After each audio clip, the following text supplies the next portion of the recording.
আপনি যদি অনেক বেশি অভাব অনটনের মধ্যে থাকেন, ঋণগ্রস্ত থাকেন, টাকা পয়সার সমস্যার মধ্যে থাকেন, কোন রকমই আপনি উন্নতি হচ্ছে না, তাহলে আপনার জন্য নবীজির শিখানো ছোট্ট একটি দোয়ার কথা বলে দেব। আল্লাহর নবীজি ওয়াদা করে গ্যারান্টি দিয়ে বলেছেন, আপনি যদি এই ছোট্ট দোয়াটি সকালে এবং বিকালে পাঠ করেন, আপনি ধনী না হয়ে, শিল্পপতি না হয়ে মৃত্যুবরণ করবেন না। আপনি ধনী হবেনই হবেন, আপনি টাকা পয়সার মালিক হবেনই হবেন, আপনি গরিব অসহায়দেরকে দান করতে পারবেন, মসজিদ মাদ্রাসা বানাতে পারবেন। এই ছোট্ট নবীজির শিখানো দোয়াটি পাঠ করলে আপনার টাকা পয়সার কোনো আর দুঃখ, কষ্ট, চিন্তা, পেরেশানি থাকবে না। আল্লাহ আপনাকে এই দোয়ার পরিবর্তে, এই দোয়ার উসিলায় এত বেশি রিজিক দিবে, আপনি টাকা পয়সা রাখার জায়গা পাবেন না। চতুর্দিকের মানুষকে, গরিব অসহায়দেরকে দান করতে পারবেন। তাই অবশ্যই আজকের এই শ্রেষ্ঠ এবং ছোট রিজিক পাওয়ার, ধন সম্পদ পাওয়ার, ঋণ পরিশোধ হওয়ার এবং আল্লাহর তরফ থেকে গায়বী ধন সম্পদ পাওয়ার দোয়াটি আপনি শিখবেন ইনশাআল্লাহ। আমি স্ক্যানের মধ্যে দোয়াটি বাংলাতে লিখে দেব, তারপরে আপনারা দোয়াটা বাংলাতে দেখে দেখে পড়লেই চলবে ইনশাআল্লাহ। মুখস্থ যদি নাও হয় কোনো সমস্যা নাই, মুখস্থ করতে হবে না, দেখা দেখা দোয়াটা পাঠ করলে চলবে। তাই অবশ্যই ভিডিওটা মনোযোগ সহকারে দেখতে থাকুন। খুবই শক্তিশালী, পাওয়ারফুল একটি রিজিক পাওয়ার, ধন সম্পদ পাওয়ার, ধনী হওয়ার দোয়া শিখে দেব আজকে ইনশাআল্লাহ। প্রিয় দিনী ভাই এবং বোনেরা, অনেকে আছেন অনেক অভাব অনটনের মধ্যে আছেন, পেরেশানির মধ্যে আছেন, রিজিক নাই, টাকা পয়সা নাই, কিভাবে চলবেন, কিভাবে খাবেন। দুনিয়ার মধ্যে কিন্তু বেঁচে থাকতে হলে টাকা পয়সার প্রয়োজন আছে। পানির মধ্যে যদি কেউ বাঁচতে চায়, যেমন নৌকার প্রয়োজন আছে, নৌকা ছাড়া পানিতে চলা সম্ভব নয়, বাঁচিয়ে থাকা সম্ভব নয়।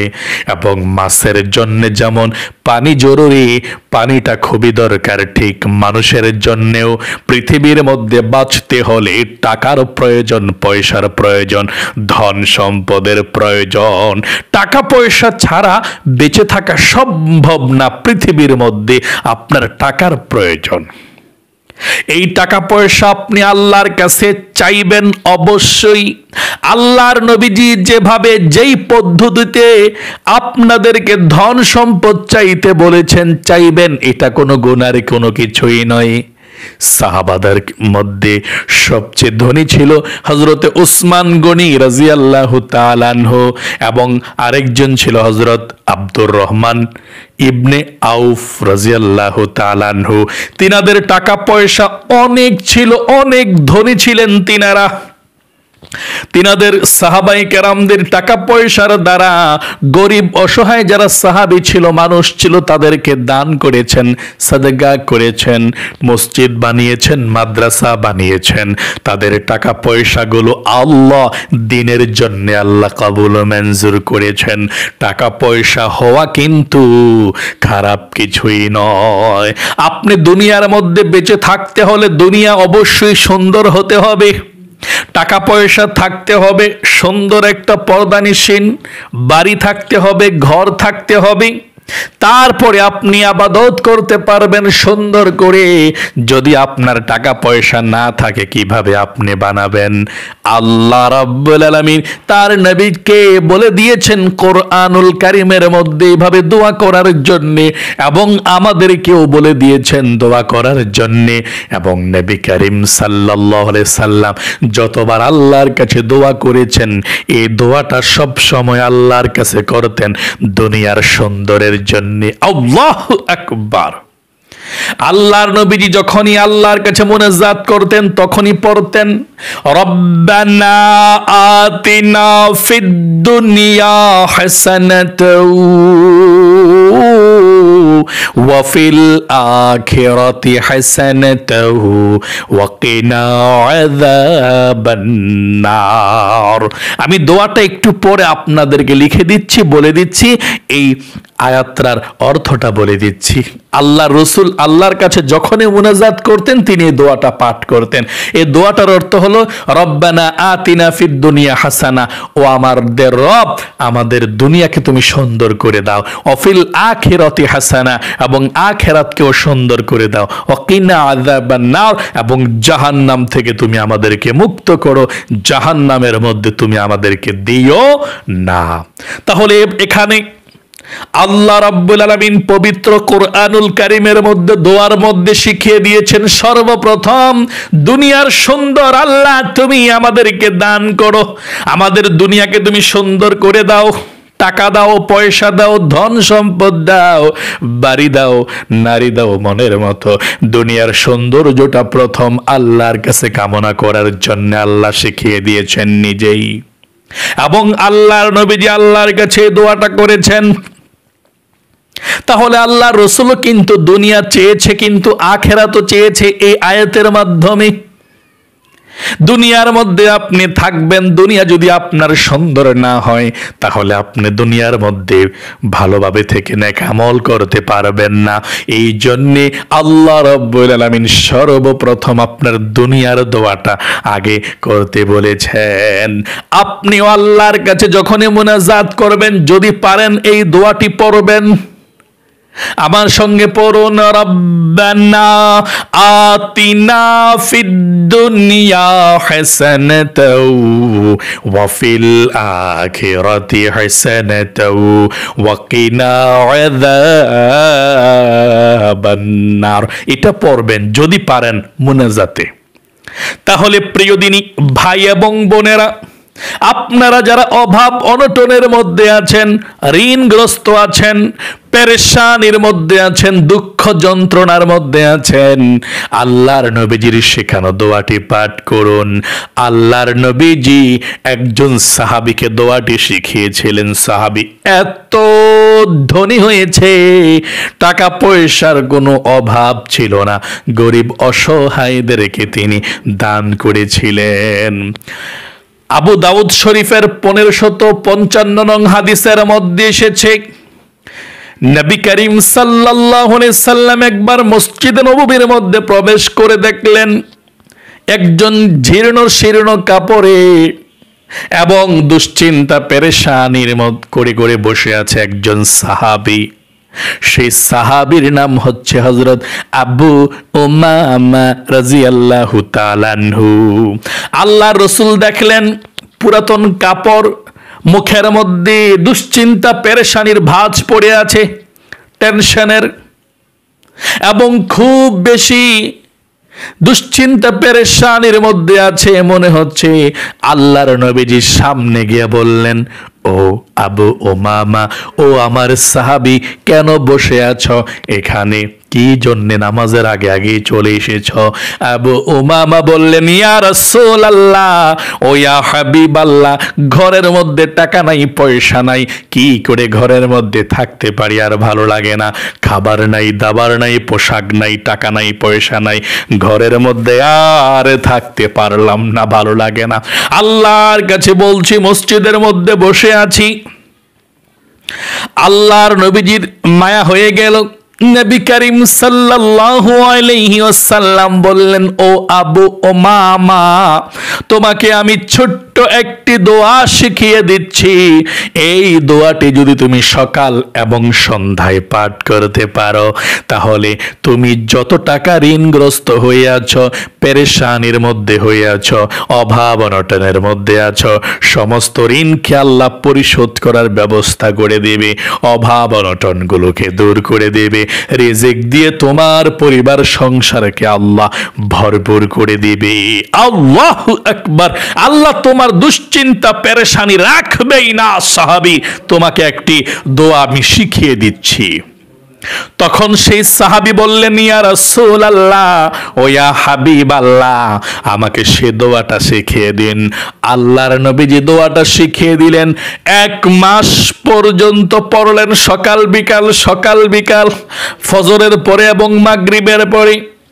যখন 1 মাস পড়ার পর নবী করিম সাল্লাল্লাহু আলাইহি ওয়াসাল্লাম দেখতে পেলেন আবু উমামা মসজিদের মধ্যে আসছে, সুন্দর পোশাক পরে, গায়ের মধ্যে বডি সুন্দর সুগন্ধি আতর ব্যবহার করে, হাতের মধ্যে একটা ব্যাগ নিয়ে চলে এসেছে।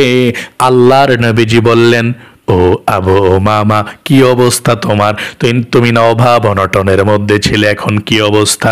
আবু উমামা বললেন, ইয়া রাসূলুল্লাহ, আপনি যে আমাকে দোয়াটা শিখিয়ে দিয়েছিলেন, আমি দোয়াটা সকাল এবং সন্ধ্যা বেশি বেশি পাঠ করেছি। আমার আল্লাহ এই দোয়ার বরকতে আমাকে এত টাকা পয়সা দিয়েছে, আমি সুন্দর একটি ঘর করেছি, আমার টাকা পয়সার কোনো অভাব নাই, আমার পোশাক আশাকের কোনো অভাব নাই, আমার ঋণকে আল্লাহ পরিশোধ করে দিয়েছে এবং গরিব অসহায়দেরকে দান করেছি। আপনার জন্য হাদিয়া নিয়ে ব্যাগের মধ্যে চলে এসেছি। সকলে বলি সুবহানাল্লাহ। এই দোয়াটি যারাই অভাব অনটনের মধ্যে থাকে তারাই পাঠ করে, যারা ঋণগ্রস্ত থাকে তারাই পাঠ করে, যারা পেরেশানির মধ্যে থাকে তারাই পাঠ করে, যারা ধনী হতে চায় তারাই পাঠ করে, আর যারাই পাঠ করে আল্লাহ রাব্বুল আলামিন তাদেরকে ধনী বানায়, রিজিক দেয়, ধন সম্পদ দেয়। সকলে বলি সুবহানাল্লাহ। এই দোয়াটা আপনি সকালে ফজরের পরে 7 বার এবং মাগরিবের নামাজের পরে 7 বার পাঠ করবেন, তাহলেই চলবে ইনশাআল্লাহ। ফজরের পর যদি পড়তে মনে না থাকে, দিনে যেই কোনো সময় মনে হলেই আপনি 7 বার পড়ে ফেলবেন। ওযু ছাড়াও আপনি দোয়াটি পড়তে পারবেন, কোনো সমস্যা নেই। মাগরিবের নামাজের পরে যদি পড়তে মনে না থাকে, রাতের যেই কোনো সময় আপনার মনে হবে আপনি দোয়াটি পড়ে ফেলবেন ইনশাআল্লাহ। আল্লাহ আপনাকে ধন সম্পদের মালিক বানাবেন, কারণ আল্লাহ বলেছেন, ওয়ালিল্লাহি খাযাইনুস সামাওয়াতি ওয়াল আরদ, আসমান এবং জমিনের মধ্যে যত রিজিকের খাজানা আছে, ভান্ডার আছে, সমস্ত রিজিকের খাজানা এবং ভান্ডারের মালিক একমাত্র আল্লাহ রাব্বুল আলামিন।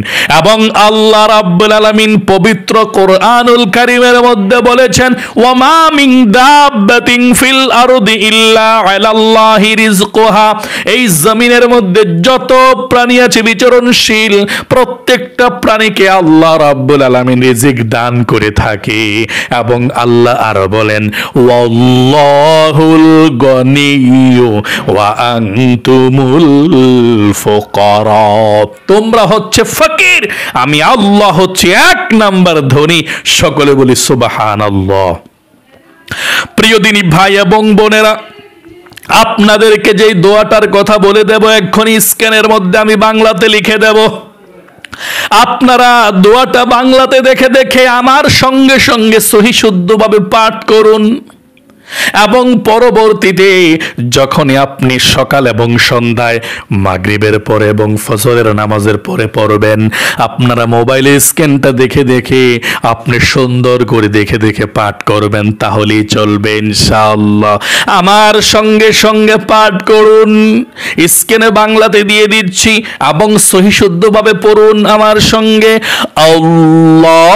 আল্লাহুম্মা ইন্নী আউযু বিকা মিনাল হাম্মি ওয়াল হাযানি ওয়া আউযু বিকা মিনাল আজজি ওয়াল কাসালি ওয়া আউযু বিকা মিনাল জুবনি ওয়াল বুখলি ওয়া আউযু বিকা মিন গলাবাতিদ দাইনি ওয়াকাহরির রিজাল।